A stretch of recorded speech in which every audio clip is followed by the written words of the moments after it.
Mr. Marvelous, and this is Wrestling Talk. Now we had that main event, Payback. Now that main event, you could say, was a little bit diabolically shit. We had some crazy matches, and let's just see what happened after, the Monday Night Raw, after the terrible Payback. So we had Monday Night Raw, yes. All the women were in the ring to, serenade, not serenade. Like that thing when you have a new queen or something. I don't know what it's called, but they did that. Basically, there was like a thing in the middle of the ring for Alexa Bliss to stand on. She had all the women from the division in the ring at once. And then she came, and she was there, and basically, she had a lot of dig at this woman and that woman. And she, and then she had nothing but respect for for Nia Jax. She's not like most girls. Basically, I think they were going to tag up, so she didn't want to piss her off. But then there was Bayley, and she says to Bayley, "I beat you in your hometown." And I thought the moment was going to leave me when I saw your dad, as I thought he was going to cry or break down or something like that. But basically, Bayley had enough, and she went to hit Bliss. Yes! Why were these women taking this abuse off Alexa Bliss? I don't know, but something that's concurred in my brain. Memory. Yes, basically, my memory works. There was one funny line. Alexa Bliss went to Mickey James before, the kick-off with Bayley. Basically said, "I bet it's good that you've got your peers like the Moolah and the other old one." So there you go. I thought that was funny. But basically, it was a kick-off. So that was all Bayley, Sasha Banks was there. Okay, where did Brett stand up again? Right. Then there was going to be a tag team match. No, there wasn't. There wasn't going to be a tag team match. It was going to be a single match. But there were tag teams, but it was a single match. And they do this to spread it out. Basically. What's that? Basically, we had Enzo first. Gallows. Yes, Gallows. Basically, rumours. We're going to talk about rumour. It's in my mind.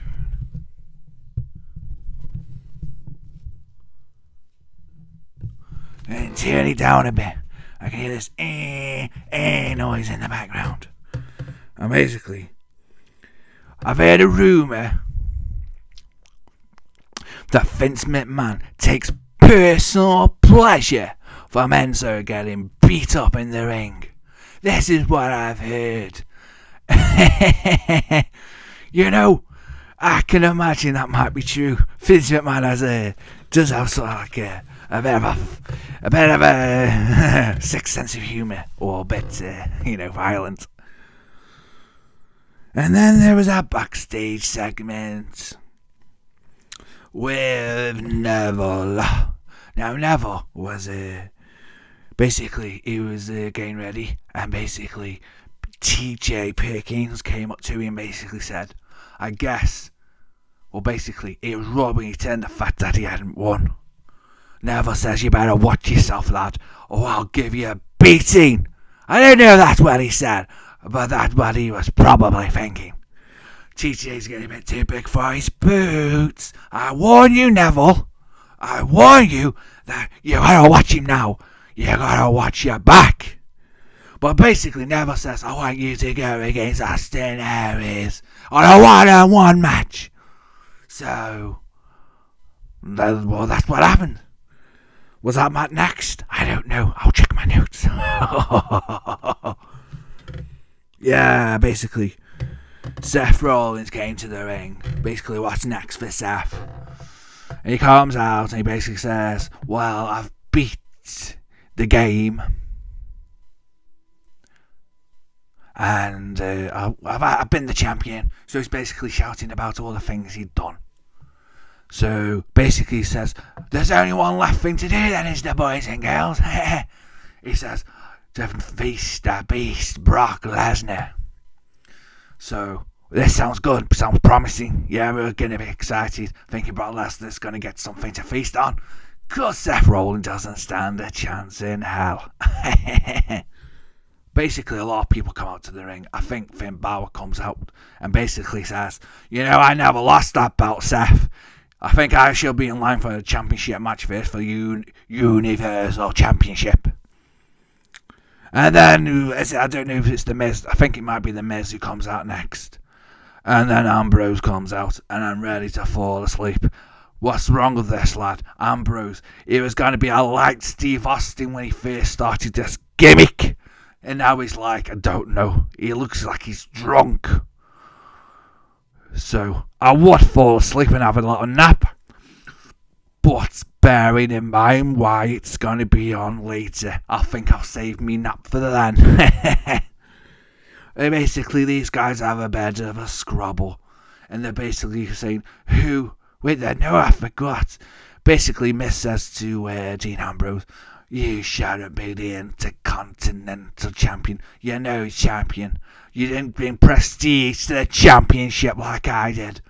You give the Miz his due. He is good. And he's got a real gimmick. And he is a star. I mean, come on, boys and girls.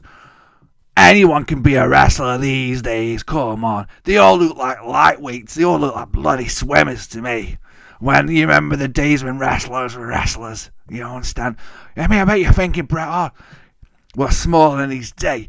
But if you had Bret Hart in his prime now, against some of these guys, you know, it'd make them look small.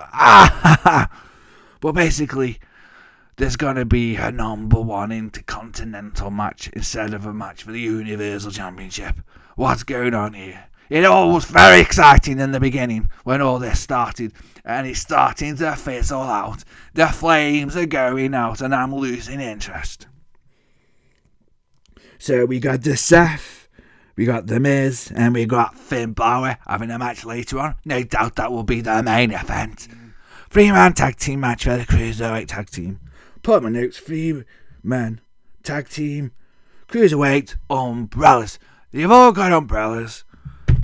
And this was very boring, and I do not care to discuss the match because I don't, and you can't make me. So then we have Sheamus and Cesaro, and basically they slagged the Hardy Boys off, basically saying that people, you know, it's a little bit of nostalgia. People like wanting things to be how they were, but then they're like saying, but we are the tag team now. We are the one. They go, we are the bar, apparently, that every tag team should be measured by. They aren't measured by the bar, sorry. They are the bar, apparently. I bet they're more like want to go to the bar and have a drink. It's more like it. Basically, Sheamus and Cesaro were at the ring. And basically the Hardy Boys came to them, and Sheamus and Hardy went off in the retreat. But it was the cleverest thing to do. It was smart. So there, that's what I thought about that. But I do like the Hardy Boys. Then we have another backstage segment with Keith Slater giving Apollo Crews a little bit of daddy advice. He's got kids, you understand? He's got kids, he says it on his t-shirt. And then Titus O'Neil comes in, and he doesn't much appreciate it.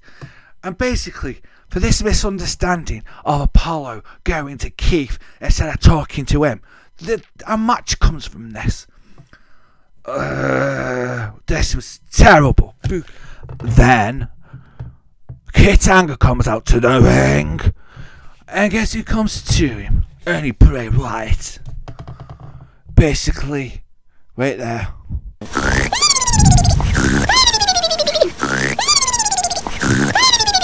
basically, Wyatt says this is like, it's his show, but it's his world apparently. Whatever that means, the crazy man. So that was that. Then we got TJ Perkins against Aries. Aries wins. Obviously. We're there. Whoa. Let's go off kilter. So that was that. But there was one interesting thing that happened. I've been noticing this. I've got my detective brain on. I've noticed that we've been seeing a lot of the Drifter from NXT. He just keeps appearing in the corners everywhere. So what's that about? Last match, Finn Balor. I've said this once. I've said it 1,000 times. Where's your makeup?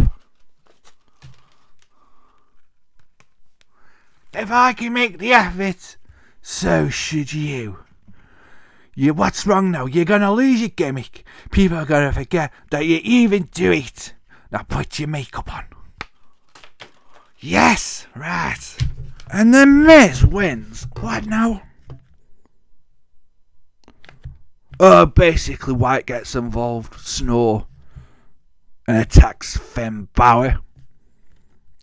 Samoa attacks Seth Rollins to carry on that feud. There's going to be a feud between Finn Balor and Wyatt.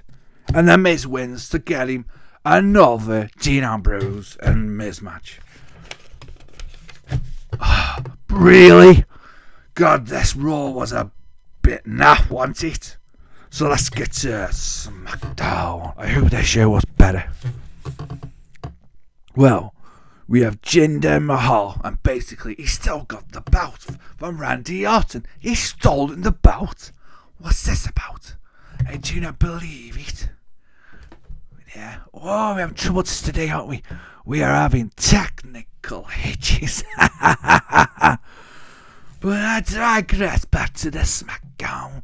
Low down. Smackdown. Low down. So Jinder's still got Randy Orton's belt. And basically Shane McMahon goes, you haven't earned that belt yet. So you have it here. There he goes. Of course he does. That's Vince McMahon's son. He isn't going to refuse them, is he now? That'd be career suicide. So he gives him the belt. Oh yeah, basically we've got Y2J at the ring to tell everybody, look, I'm on Smackdown. I've got a scarf that glows. Yeah! Break the world down. So there you go, Y2J. And then AJ Styles turns up. And these two have a bit of a conversation. And AJ says basically, you won't recognise me now.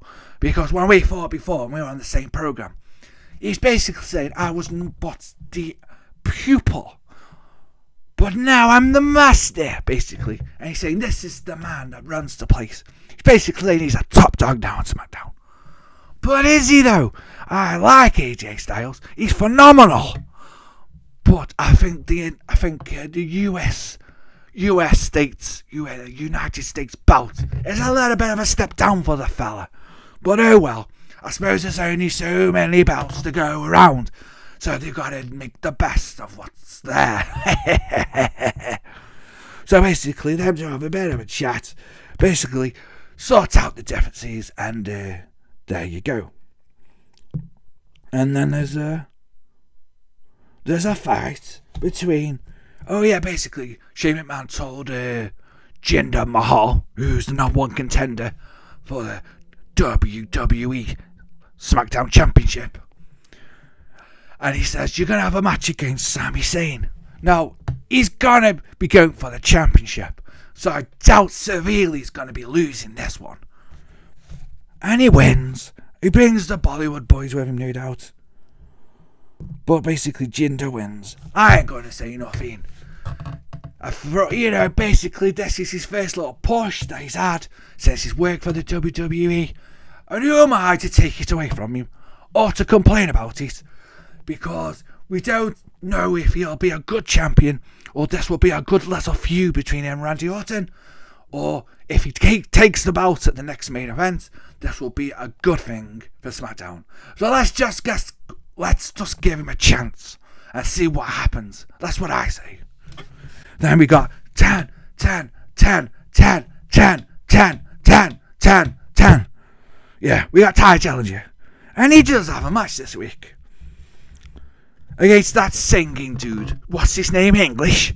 What's up with him? I loved him when he was with the FOD villains, but you know, I'm not so keen on him now. That's Ty Dillinger. 10, 10, 10. And Ty Dillinger wins. Well done.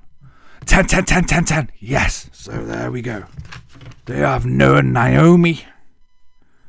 And Charlotte Flair. I know, twosome to say the least. Against Natty and Kamala. And Natty and Kamala win. So there you go. Then we have Dolph Ziggler, going against Sin Cara. Now I've got my... Hold on a second. Rumour. I've got a rumour. Right. That's the Sin Cara's changed once again. Now, he changed from the guy who's first Sin Cara. Then we had another Sin Cara, had a tattoo of his arm on his shoulder. So basically, this dude's covered up. So he's another Sin Cara. So that means there's three Sin Caras. That's my take on it. So that's the rumour. It's not more than rumour. I think it's true. And Dolph Ziggler wins that match. And then we got a vignette at the background with Fandango and his partner. I've got a tag team name for them. Febreze! Haha! Because we've got Breeze and Fandango. So Febreze, yes. So that's enough about that. And then basically, because they stink. You like it, they need some Febreze. Because they stink. And then we've had the last match of the evening. We've got Wyatt 2J against Kevin Owens for the United States Championship. And basically, this match is good. And basically, Kevin Owens wins with a pop-up powerbomb. But it's not enough for him. Gives him another pop-up powerbomb. Takes him outside the ring. He gets, basically gets strapped up and everything because he's injured. And then Kevin Owens goes to hit him again. Kevin Owens is a bugger. And basically, it attacks Y2J. So you know he's injured. But I've got a suspicion that Y2J is going to be going for a while. He's got a band called Farsi, and no doubt they'll be touring. So there you go. So that's been Raw. That's been Smackdown. This is Mr. Marvelous. You're welcome. So, eat my bicep, bitch. Ta-ta.